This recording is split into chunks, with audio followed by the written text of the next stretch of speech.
ዝሙት ቀላል አይደለም። ሐቂቃ ቀላል የሚባል ነገር አይደለም። አንድ ሰው ዝሙት ሲያደርግ ያን ዝሙት እህቱ ላይ እንዳደረገ፣ አክስቱ ላይ እንዳደረገ፣ እናቱ ላይ እንዳደረገ ይቁጠር። ምክንያቱም ብድር ነው። ኢማሙ ሻፊዒ ረሂመሁላሁ ተዓላ እንደሚሉት ኢነ ዚና ደይኑን ኢዛ አቅረድተሁ ካነ አልወፋ ሚን አህሊ በይቲከ ፈዕለሚ መን የዝኒ ፊ ቀውሚን ቢአልፈይ ዲርሃሚ في أهله يزنى بربع درهم من يزني يزنى به ولو بجداره إن كنت يا هذا لبيبا فافهمي. سبحان الله.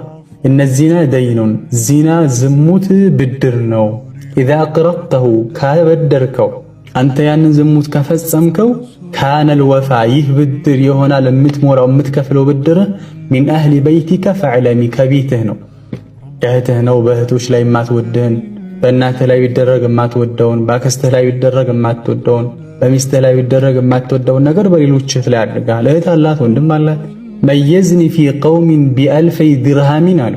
ሰዎች ዘንድ በ1000 ድርሃም ከፍሎ ዚና ያደረገ ሰው ፊ አህሊሂ ዩዝና ቢሩዕ ድርሃሚ። አንተ 1000 ከፍለህ ትልቅ ብዙ መስዋዕትነት ከፍለህ ዝሙት ብታደርግ በሆነች ልጅ ላይ በአንተ ቤተሰብ ላይ ደግሞ በግማሽ ድርሃም ሩብ በሆነች ድርሃም ማለት በጣም በረከሰ ነገር ላይ በሷ ላይ ዝሙት ይሰራል። طيب اذا ለዛ እኮ ነው ኢማም አህመድ في مسند باسناد صحيح طيب ابي امامه الباهلي رضي الله عنه ባስተላለፈው ሐዲስ ላይ የሆነ ወጣት ወደ ረሱል አለይሂ ሰላቱ ወሰላም መጣና ያ ረሱላህ اذن لي بالزنا አላቸው። አላህ አንተ የአላህ መልእክተኛው ዚናን ፍቀዱልኝ አላቸው። እንደው ዚና ይፍቀዱልኝ አላቸው። ወጣት ነው። فاقبل القوم عليه فزجروه ሰዎች ወደሱ ዞር አሉና በጣም ገረማቸው፣ ተቆጡት። እንዴት እንትላለህ? ረሱል አለይሂ ሰላቱ ወሰላም መህመህ አይ እስኩቱ ዝም በሉ እስኪ ያሉ። ረሱል አለይሂ ሰላቱ ወሰላም ወደ ራሳቸው የዳዕዋ ጥበብ ተመልከቱ። ወደ ረሱል አለይሂ ሰላቱ ወሰላም ቀረበና ረሱል አለይሂ ሰላቱ ወሰላም ጥያቄ ጠየቁት።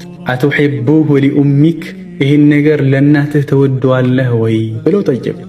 ሹፉ ቃለ ላ ወላህ ጀዐለኒ ላሁ ፊዳከ ያ ረሱለላህ ኧረ በፍጹም ለእናቴ ያልወደው አላህ ለአንቱ ፊዳ ያርገኝ አንቱ የአላህ መልእክተኛ አላቸው። ቃለ ረሱል አለይሂ ሰላቱ ወሰላም ወለናሱ ዩሂቡነሁ ሊኡመሃቲ ሰዎችም እኮ ለእናታቸው ታዲያ ይወዱት። አፈቱሂቡሁ ሊብነቲክ ረሱል አሁንም ቀጠሉና ይህንን ዝሙት ለልጅህ ትወዳለህ በልጅ ላይ ቢደረግ? ቃለ ላ ወላሂ ያ ረሱለላህ ጀዐለኒ ላሁ ፊዳክ አላህ ለአንቱ ፊዳ ያርገኝ አንቱ የአላህ መልእክተኛ ኧረ አልወድም።